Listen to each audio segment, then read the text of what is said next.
Hello students, good morning. How are you my dears? प्यारे बच्चों, your topic is on progress, that is conjunction. This is the class especially for the students who belong to English medium schools and belong to class 4th, 5th, 6th and 7th. Conjunction is on progress. I have told you in conjunctions about still, but, yet and not only but also. My dear students, today we will discuss about either or. I will give you two sentences. Mohan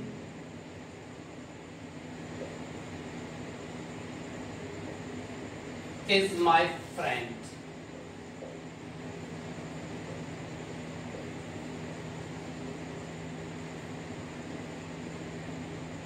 Sohan is my friend.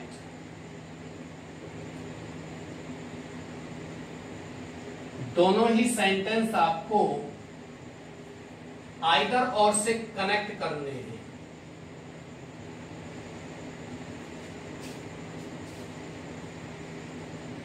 Rajiv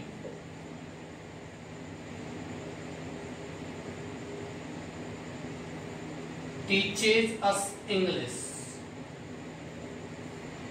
He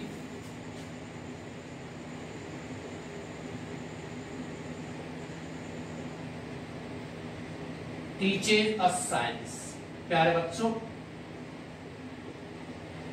dear students, ये आपको either और से जोड़ने हैं दोनों sentence. कैसे जोड़ने हैं? This is the problem.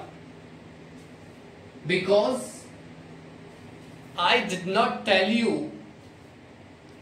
What is the rule to connect two sentences with either or.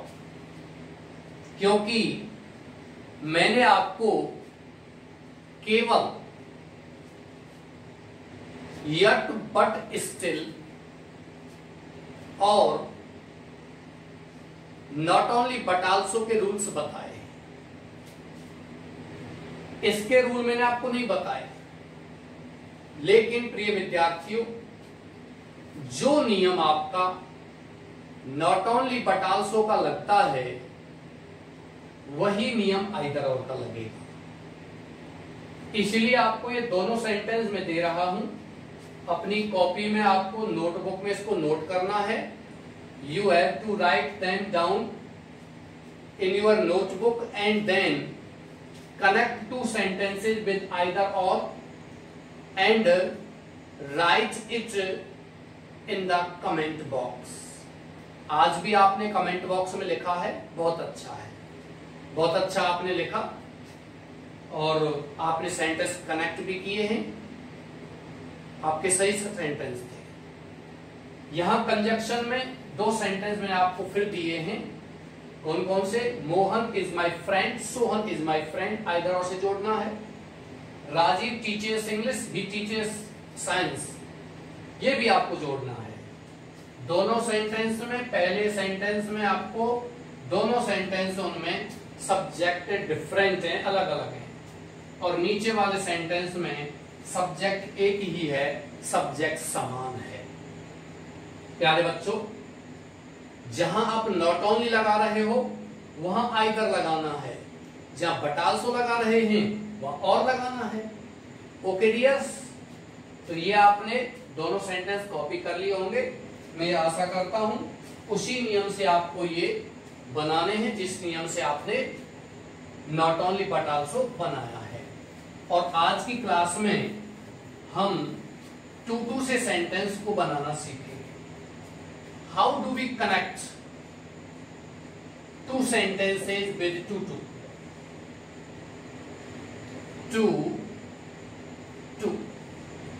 Mind it, my dear students, we never pronounce the word as to. यहां to हम इस शब्द को बिल्कुल भी प्रोनाउंस नहीं करते हैं, इसको हम केवल टू ही प्रोनाउंस करते हैं। अंग्रेजी में ख, ठ और ढ, इनका प्रोनाउंसिएशन बिल्कुल नहीं होता है। जैसे कभी कभी हम पढ़ते हैं टी डबल ओ, तो इसको ठू नहीं पढ़ेंगे, इसको हम क्या पढ़ते हैं, टू पढ़ते हैं। ठू गलत है। दूसरा GHOST आपने कभी पढ़ा होगा, घोस्ट बोलते हैं, तो टीचर्स भी बोलते हैं, इसको भी बोलते हैं ठू, घोस्ट बोलते हैं GHOST, लेकिन प्यारे बच्चों वो गलत है। GHOST is pronounced as ghost. We never pronounce the word as ghost. Ghost नहीं बोलते हैं, उसको क्या बोलते हैं, ghost। तो ऐसे बहुत शब्द हैं। चलिए आज हम लेते हैं सेम सब्जेक्ट की बात करेंगे। आज यहाँ सेम सब्जेक्ट का मतलब होता है कर्ता समान, कर्ता एक जैसे होते हैं तो क्या करते हैं। चलिए, right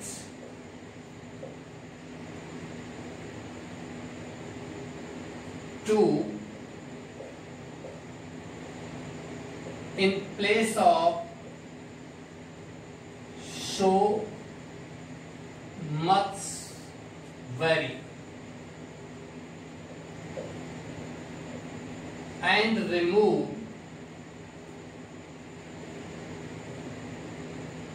the subject plus can, could not from the second sentence। Okay dear students, हम टू के बारे में पढ़ेंगे यहां। और टू में कर्ता समान होते हैं तो हमें क्या करना है। यदि कर्ता समान होते हैं तो हमें वाक्यों को कैसे जोड़ना है। प्यारे बच्चों, कर्ता समान होने पर सबसे पहले ध्यान देना है, कर्ता समान होने पर पहले वाक्य में आपको वेरी, मच या सो, पहले वाक्य में क्या आएगा, सो, मच या वेरी, इनमें से कोई एक आएगा, उसको आपको क्या कर देना है, हटा देना है। और क्या लिखना है, इस स्थान पर टू लिखना है। ओके, दूसरे वाक्य से आपको सब्जेक्ट भी हटाना है, कैन, कुड, नॉट भी हटाना है, और पूरा वाक्य जैसा है वैसा ही लिख देना है। ये कह रहा है राइट लिखो TOO in place of so much या वेरी। सो मच या वेरी के स्थान पर क्या लिखना है, टू लिखना है। और कैन, कुड, नॉट हटा देना है। कहां से, सेकंड सेंटेंस से, दूसरे वाक्य से। चलते हैं आगे, लेते हैं कुछ उदाहरण लेते हैं इसके। यहां डिफरेंट सब्जेक्ट का और मैं आपको बता देता हूं। डिफरेंट सब्जेक्ट में आपको क्या करना है, वही लिखना है, write too in place of so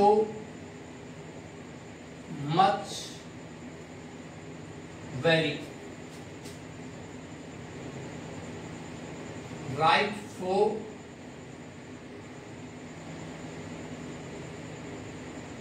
and change the subject into object। In the second sentence,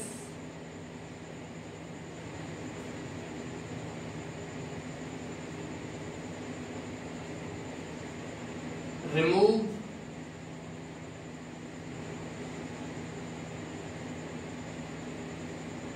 can, could not and write to। Dear students, ये आपका सेंटेंस है। हम ये आपका स्ट्रक्चर है कि इस प्रकार से हम कर्ता समान होने पर और कर्ता असमान होने पर इस प्रकार से हम वाक्यों को बनाते हैं। चलिए मैं इसके उदाहरण देता हूं और आपको वो उदाहरण से ही समझना है। आपको यहां मैं एग्जांपल्स लेता हूं। राइट टू यहां लिख देते हैं। चलिए एग्जांपल्स में बात करते हैं। राम इज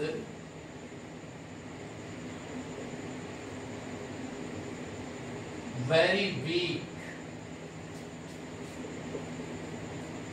he cannot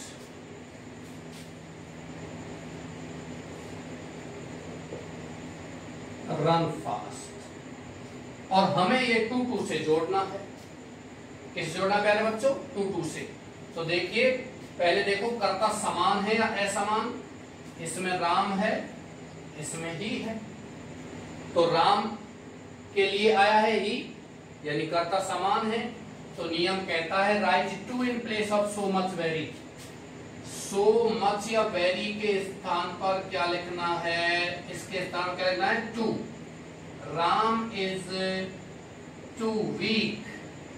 फिर रिमूव द सब्जेक्ट, सब्जेक्ट को हटाना है, प्लस कैन को नॉट को हटाना है, और क्या लिखना है अपन को? टू लिखना है, और शेष लिख दीजिए run fast. Run fast. Ram is too weak to run fast. Okay, अब दूसरा लेते हैं। जैसे कि यहां दूसरा डिफरेंट सब्जेक्ट में है। टी इज, ये डिफरेंट सब्जेक्ट है, दूसरा उदाहरण है। T is very hot, I cannot take it। ये आपका सेंटेंस है। टी चाय इज टू हॉट, बहुत ही गर्म है। I cannot take it, मैं इसे नहीं पी सकता हूं। चलिए इसको हम बनाते हैं। तो सबसे पहले प्यारे बच्चों आपको देखना है, इसमें सब्जेक्ट कौन सा है? टी, और इसमें कौन सा है? आई। तो क्या करेंगे? टी इज, वेरी को हटाना है, क्या लिखना है? Too hot. Different subject, write too in place of so much very. हमने यहां वेरी को हटा दिया, टू लगा दिया, हॉट लिख दिया। फिर क्या कहता है? राइट फोर, फोर लिखिए। Change the subject into object, subject I को किस में बदल दिया? ऑब्जेक्ट में बदल दिया। इन द सेकंड सेंटेंस, दूसरे वाक्य, remove can not could not, ये हटा दिया। और राइट टू क्या लिखेंगे? टू टेक, पीछे से कर्म को भी हटा देते हैं। इट किसके लिए आया है? चाय के लिए। हम इसको भी क्या कर देते हैं? हटा देते हैं। Tea is too hot for me to take, चाय मेरे लिए पीने के लिए बहुत ही क्या है? गर्म है। ओके डियर्स, मैं कल इसमें से टू के कुछ एग्जाम्पल्स आपको यहाँ कराऊंगा, 1 2 3 4 5 जो भी हैं, और जो मैंने आपको दिए हैं। चलिए आप इसका स्क्रीनशॉट ले सकते हैं, मैं साइड में हट गया, या वीडियो को पॉज कर लीजिए। और इसके अलावा आपको जो आज सेंटेंस दिए हैं आइदर और से जोड़ने हैं, उनको आप कमेंट बॉक्स में अवश्य लिखें। ओके डियर्स, किसी बच्चे को कोई प्रॉब्लम हो तो वो मुझे पर्सनली कॉल भी कर सकता है या मेरे व्हाट्सएप नंबर पर मैसेज कर सकता है। ओके डियर्स, कि सर मुझे ये प्रॉब्लम है, आप मुझे ये समझाइए। किसी बच्चे को वैसे भी कोई प्रॉब्लम हो तो घर पर आकर के भी समझा सकता हूँ कि सर मुझे ये प्रॉब्लम है, आप मुझे ये ढंग से समझा के जाइए। ओके बच्चों, इसी के साथ I finish my class and wish you all the best. Thank you.